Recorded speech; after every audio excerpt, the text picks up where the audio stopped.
أنظمة إنشائية وتحليلها. حساب حمولة عمود في بناء.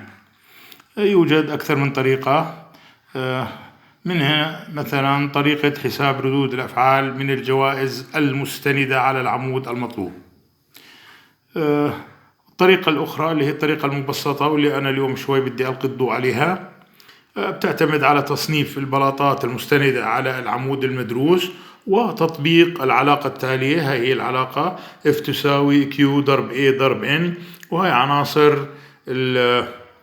العلاقة شرحهن. طبعا F هي قوة الكلية أو الحمولة الكلية المؤثرة على العمود، يعني حمولة العمود.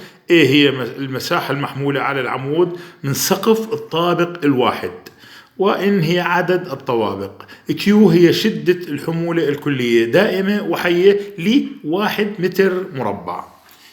متر مربع. مساحة أو أبعاد الأساس المنفرد لعمود تعطى بالعلاقة التالية: AC مساحة الأساس تساوي القوة اللي حسبناها بالخطوة السابقة F على K مضروبة بQ بديلها A صغيرة. الحقيقة K هي معامل الأمان يتعلق بنوع التربة. مثلا للتربة الصلبة يعتمد K تساوي 0.9. طبعا هذا يعطى في نص المسألة. وQ بديلها A صغيرة هي إجهاد التربة أو الإجهاد المسموح للتربة أو قدرة تحمل التربة أو الإجهاد الحدي للتربة، نفس المصطلح. نقرر طبعا أبعاد الأساس مضاعفات 5 سنتيمتر، والارتفاع للأساس غالبا يفضل يكون أكبر أو يساوي 50 سنتيمتر. شرط المتانة أنه الإجهاد الحسابي يكون أصغر أو يساوي الإجهاد الحدي أو قدرة تحمل التربة. راح أورد هون مثال رقم 1. عندي سقف مكرر ل4 طوابق في نظام إنشاء لبناء سكني خرساني المبين بالشكل واحد، حيث شدة الحمولة الكلية 12.5 كيلو نيوتن على المتر المربع، وإجهاد التربة 1.75 كيلوغرام على سنتيمتر مربع، ومعامل الأمان 0.9، وارتفاع الأساس 50 سنتيمتر. المطلوب حساب ما يلي: حمولة العمود الوسطي B، و2 مساحة وأبعاد الأساس المربع للعمود B. يعني هون افترضنا أنه الأساس مربع، ممكن نفترضه دائري، ممكن نفترضه مستطيل أو أي شكل هندسي ما.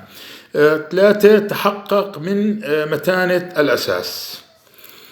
الحل 1. هاي طبعا معي أنا المسقط الإنشائي، هاي هو الشكل 1. المسقط الإنشائي لبناء مؤلف تقريبا من 4 غرف. هاي هو، وهي أعطيت الأبعاد بالاتجاه إكس 5 متر 5 متر، وبالاتجاه واي 4.5 4.5.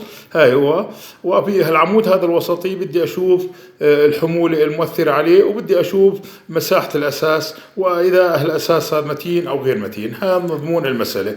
عملت أنا تنصيف للسقف مثل ما انتم شايفين، هون منصف، هون منصف، بالاتجاه الآخر هون منصف، هون منصف. هاي هو.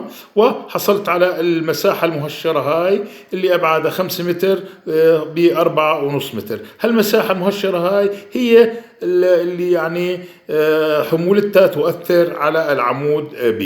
حسبت القوة F حسب القانون اللي أعطيته بالنظري. بعد التبديل طلع معي القوة 1125 كيلو نيوتن، ومن ثم حسبت مساحة الأساس بالقانون اللي أعطيته بالنظري مع مراعاة الثابت هذا كي ثابت الأمان أو معامل الأمان. طلع معنا المساحة هياتها 71428.571 سنتيمتر مربع باعتبار الأساس مربع. إذا طول الضلع هو جذر المساحة هاي اللي حسبتها، طلع معي 267.26 سنتيمتر. نقرر أبعاد الأساس للعمود B.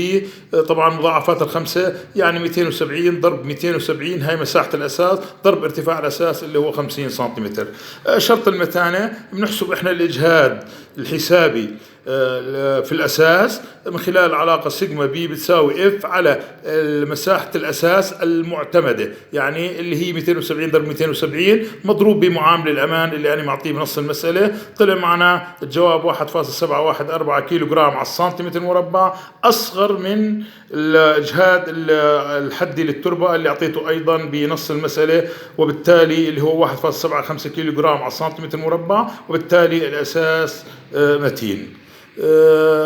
أشكر حسن الاستماع.